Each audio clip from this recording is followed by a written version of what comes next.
According to the Bureau of Labor Statistics, fast food prices have increased by nearly 50% over the last decade, with McDonald's raising prices at nearly triple the national rate of inflation, and with 80% of Americans now viewing fast food as a luxury. How did some of the cheapest meals in the country become just another way to fatten shareholder pockets? Well, the concept of fast food was originally intended to be a quick and affordable alternative for the working class, with McDonald's famously celebrating that a family of four could be served in under a minute for less than $1. Modern fast food is increasing prices at a rate surpassing both inflation as well as full-service restaurants. I think a lot of fast food restaurants have just gotten sloppy. And we are now playing by a new set of rules where people don't have that kind of money to just go out and spend. I mean, when McDonald's is getting compared to Chili's, McDonald's is in trouble. I mean, you can't do that. That's not your customer. Your customer expects to be able to pull in through a drive-through and get a burger at a decent price. This is Patrick Terry, founder and CEO of P. Terry's, an Austin-based hamburger chain now celebrating its 20th year anniversary with 36 locations and over 1,300 employees, where he explains the repercussions that corporate fast food chains such as McDonald's and Starbucks are now facing after decades of prioritizing profits over people. Our business has just grown significantly over the last 20 years. In fact, if you combine the last 2 years of our business, we're up 20%.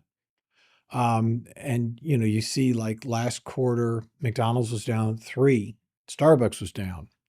These guys have just gotten too expensive.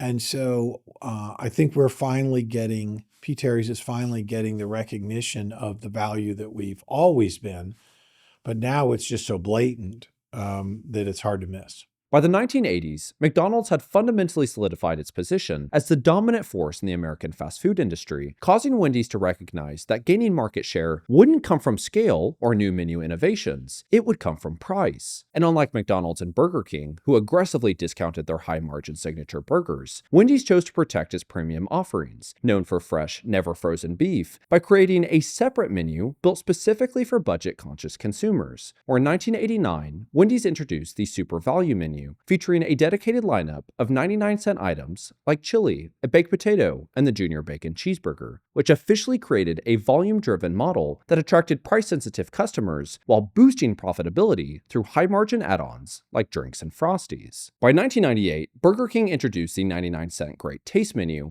but unlike Wendy's, Burger King treated their value menu as a short-term marketing tactic, frequently rotating items and slashing prices on core products, such as the Whopper, which ultimately undermined profit margins and forced cost-cutting measures, particularly in the forms of reduced labor, blurring the line between affordability and cheapness, replacing the idea of fast food as a practical option for working families with the perception that it was simply low-quality food served by low-wage staff at the lowest possible price. Where by 2002, in response to slumping U.S. profits, McDonald's introduced the Dollar Menu, featuring staples like the McChicken, small fries, and the double cheeseburger, which succeeded in boosting traffic but ultimately destroyed margins, as the average customer spent 3 cents less per transaction within just a few months, resulting in franchise owners across the country to raise prices on the Dollar Menu substantially above $1. And as KFC and Taco Bell rolled out similar bundle deals, the industry as a whole leaned further into understaffed kitchens and underpaid labor to offset losses on unsustainably low margins, as the race to offer the cheapest meals, regardless of societal cost, created a business model that failed to price in worsening economic conditions or changing consumer behavior. I can tell you in 20 years, I have never gone up on the price of anything, even if it's a nickel or a dime or a nickel, without visualizing it on the menu. What is this going to look like to me? What is this going to look like to the customer? Because the truth is, I'm my best customer. I'm the guy that shops at Costco. I fly Southwest Airlines. I mean, I am my customer. And so when it looks wrong to me, and when I look at it and I think, wait a minute, you now adjusted that price and you've changed the big number, which is the first number. So if the combo was $8.95 and now you're going to carry it over to $9, what does that look like? Because now we're in a different, even if it's $9.05, we're in a different look. We're in a different world. Is my customer going to be willing to absorb that? So I better be damn careful before I make that change on the menu that this is something we're all going to be able to live with, because once it's up, it's not going down. It never goes down, right? It just doesn't. So there is a connection that I feel like I have, that I know what my customer is thinking and where they are. And so much of this is gut as opposed to profit, because we're going to be around for a long time. And if we have to take a hit for a couple of months or a year because things just aren't working out in our favor, I'd rather do that than to lose my customers. And despite fast food giants increasingly raising menu prices, they're also leaning into psychological tactics that trick the customer into spending more money. According to a 2023 report from Patronix, the leading provider of loyalty solutions, the top 10% of loyalty users often make up the majority of loyalty-based revenue, spending 2 to 3 times more than the average customer, as it provides the illusion of increased spending being offset by free achievements. Where in 2024, Starbucks announced its reward program had reached 33.8 million active members, with the former CEO revealing that 60% of total sales now comes from those members, despite it taking nearly $200 in purchases just to earn a free drink or breakfast item. Meanwhile, Taco Bell, despite raising prices by over 80% in the past decade, has rolled out exclusive perks like weekend stays, aerobics, and pickleball for loyalty users who spend 40% more per year than regular guests, where even the McDonald's CEO has admitted, "We know as we drive loyalty adoption, we increase the frequency of visit and the spend from these customers over time." We don't play any games. I just gave a speech this morning to a group of students, and the speech ended with doing the right thing and what your reputation means or should mean to you, certainly what it means to others. And the reputation, that's all we have. It's the only thing that you can't take away from me. So we guard that reputation with our life. And honestly, um, part of that reputation that we have comes from our transparency, and that people know that we're not trying to hide the ball or play any games. Because once you do that, and certainly if you get caught doing it, it's changed forever. You don't get that back. And so we are so careful with that. And I've always felt like when I talk to people about the business, I'm just careful with every word, because I never want to overpromise or not be absolutely sure of what I'm speaking, because there's a credibility thing that you have to worry about as well. Where in addition to hidden sales tactics and the unrelenting desire to eliminate labor costs, fast food companies such as Burger King are increasingly relying on automation. Where Josh Kobza, CEO of Burger King's parent company, Restaurant Brands International, told investors that the expansion of digital kiosks has reduced stressful interactions for both customers and staff, generally led to larger orders, and allowed employees to spend more time preparing food. Where alongside this reduction in staff, the kiosk can also recommend add-ons based on each order, like suggesting a drink, or allowing customers to personalize items with extras like avocado, with Kobza even stating that Burger King plans to keep installing kiosks until the business is 100% digital, as part of the $400 million rebranding effort called Reclaim the Flame, which includes increased spending on advertising, digital tech, kitchen upgrades, and store renovations, or basically everything other than what the customer actually wants. If you fill out your own iPad or your own kiosk and you make your order, you're not connecting with anyone. And it's imperative for us that the customer connects with our team members, because we're trying to establish ourselves as a place that this is your P. Terry's. You recognize these people. Hopefully they recognize you. We're looking for that connection. The last thing we want to do is not connect with the customer. And so that's what's happened in this QSR category, where people feel like this automation will drive efficiency.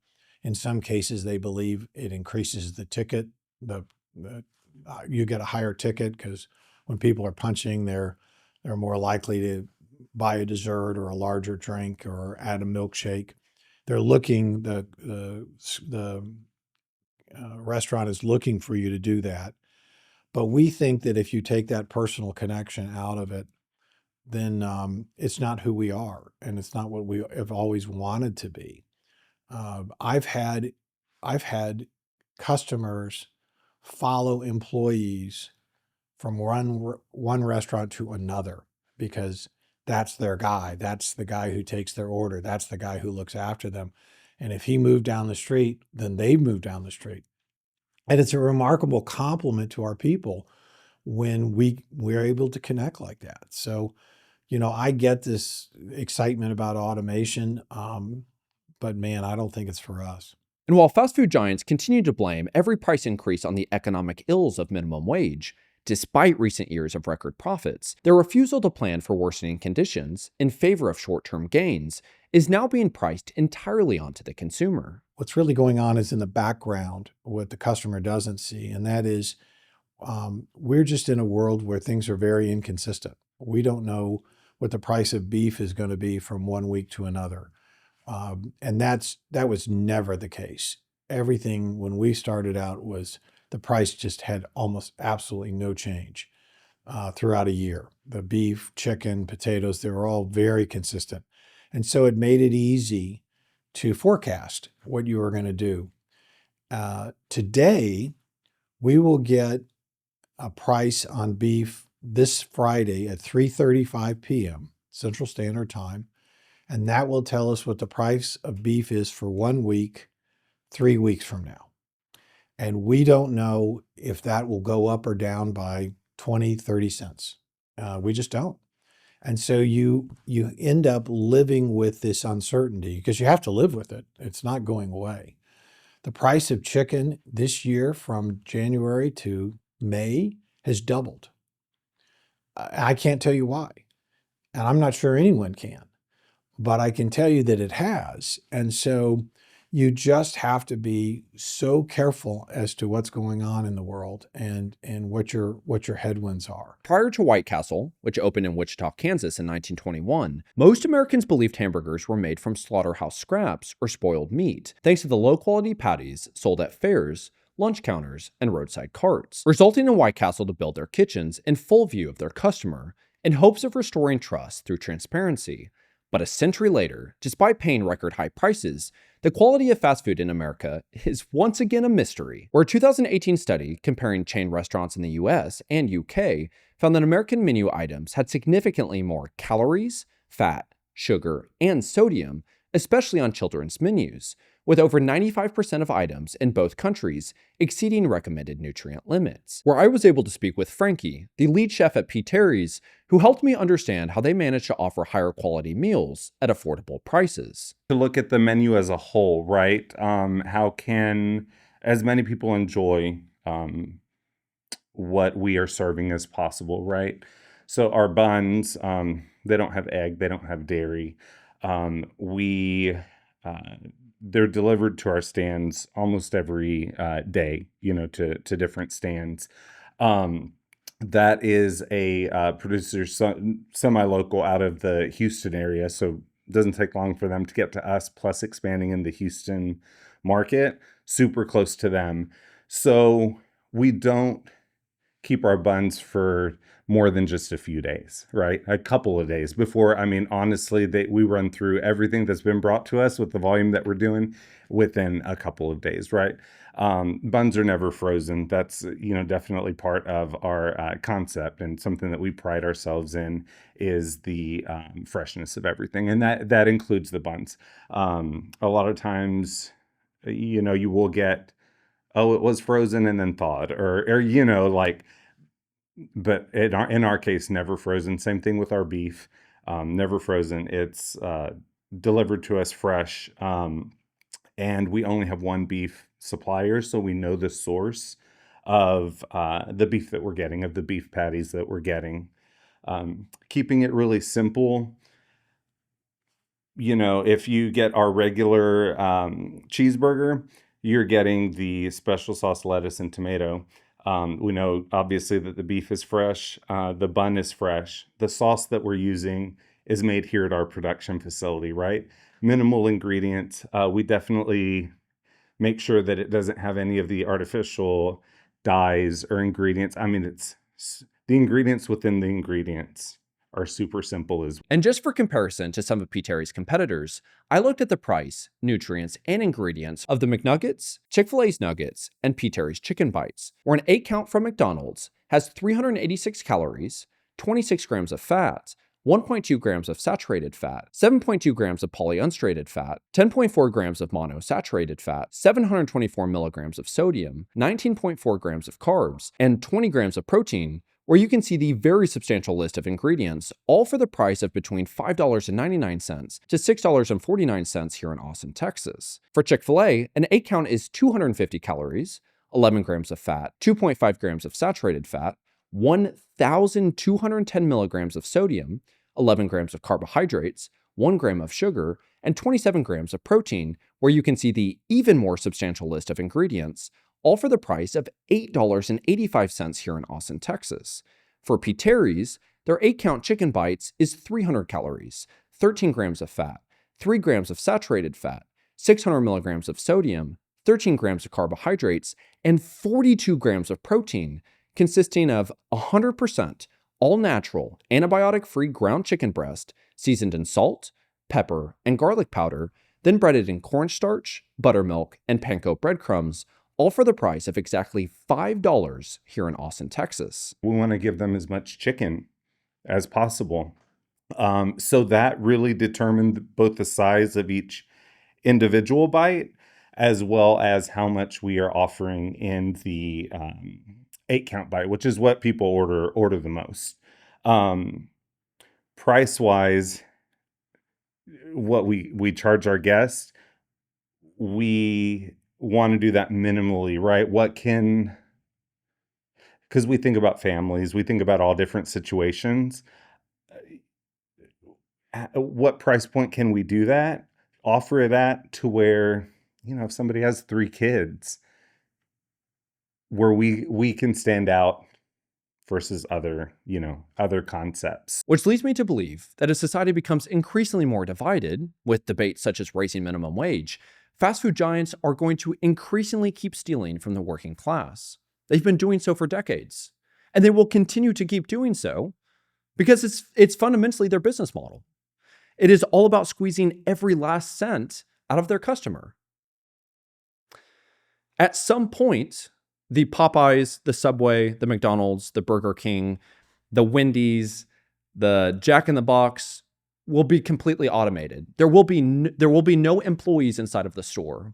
And what will society's excuse be at that point when prices continue to keep increasing? Because wages will no longer be the excuse. The fact of the matter is walking distance from my apartment, I can literally see it here as I'm filming this video. There is a P. Terry's. I can walk over there and I can get a higher quality meal at a far more affordable price. While there are more employees working in the small burger stand, all making substantially higher wages than the fast food competitors in my local area.